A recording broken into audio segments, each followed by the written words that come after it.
Good afternoon.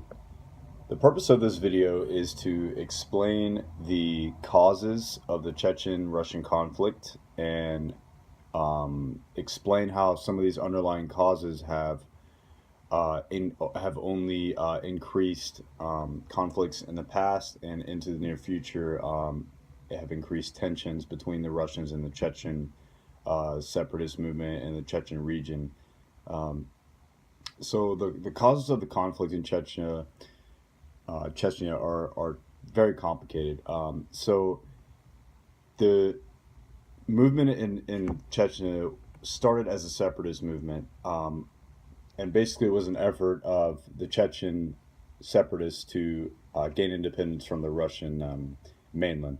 And this dates all the way back to the imperial era when Russia was coming into Chechen territories as early as the 1800s and attempting to gain control over the area.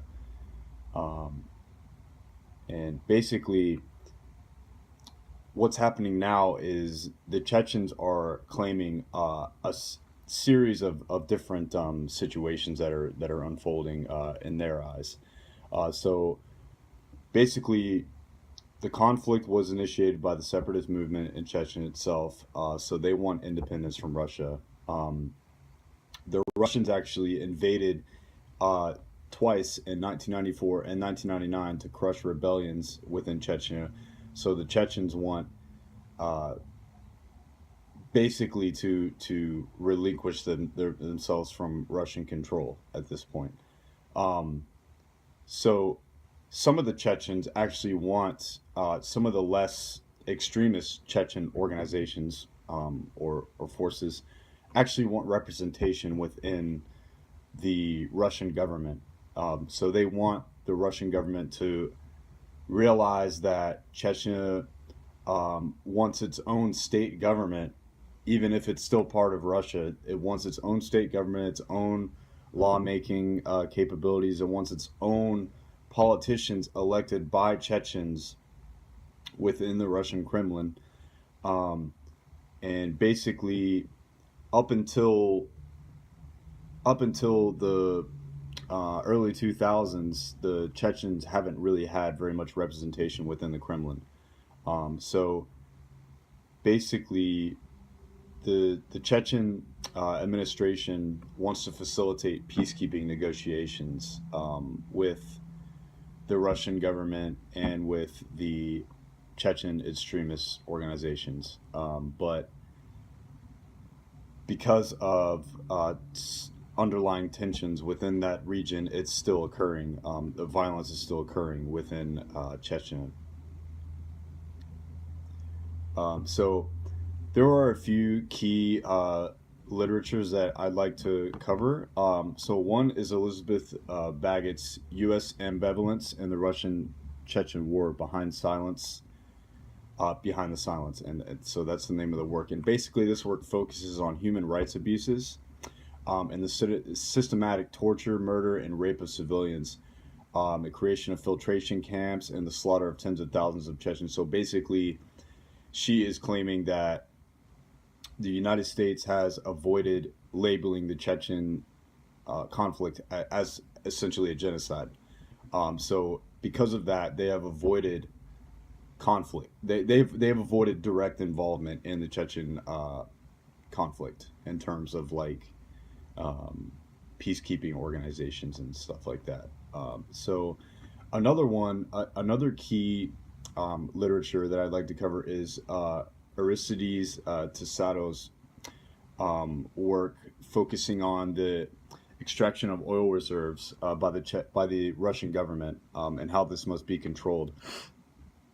So the Russians have always seen the Chechen region as a major source of oil, and there are a lot of Russian politicians and a lot of private Russian companies and even state-owned companies that actually have interests in the Chechen oil reserves. So the unrest in that area actually threatens the access to that oil. which is obviously a huge commodity in terms of their economy. And the last literature I would like to focus on for this project is Marta Lisa Magnussen's Prospects for Peace in Chechnya. And this work brings to light how the Chechen representation within the Russian government has faced scrutiny from Chechens. And basically, the Chechens that the Russians have installed within the Kremlin are uh, Chechens that want to fulfill Russian interests and not necessarily the interests of their own peoples, the own Chechen peoples. So basically, a lot of the Chechen populace sees these appointed officials as completely illegitimate. Um, so on to solutions. Now that we've covered the history, the important literature, and some of the current situations going on. So the Russian President Putin has significantly improved the representation of the Chechens within the Kremlin.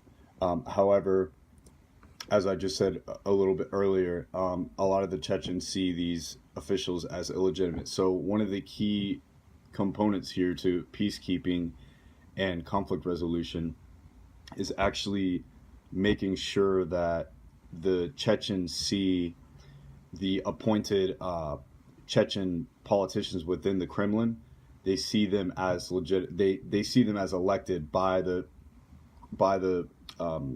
Chechens themselves. So basically, the transparency of the election will allow for greater understanding of how the Russian government wants to see uh, the region actually come,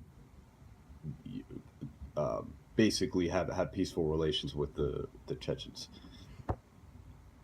So a few other things related to the economy in Chechnya, which has suffered tremendously from the the conflict in the 90s and early 2000s. Basically, one thing is alleviating poverty.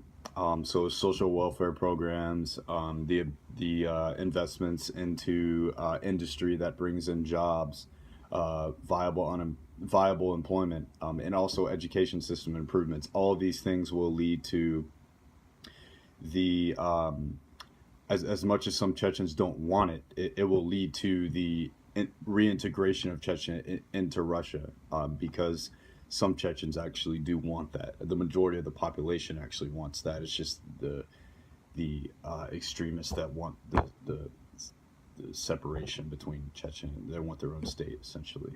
And of course, the most important thing is electing Chechen uh, chosen politicians within the Kremlin.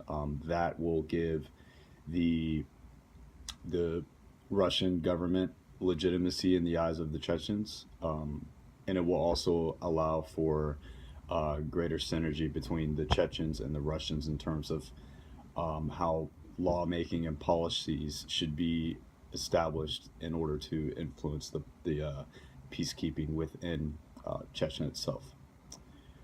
So that concludes this video.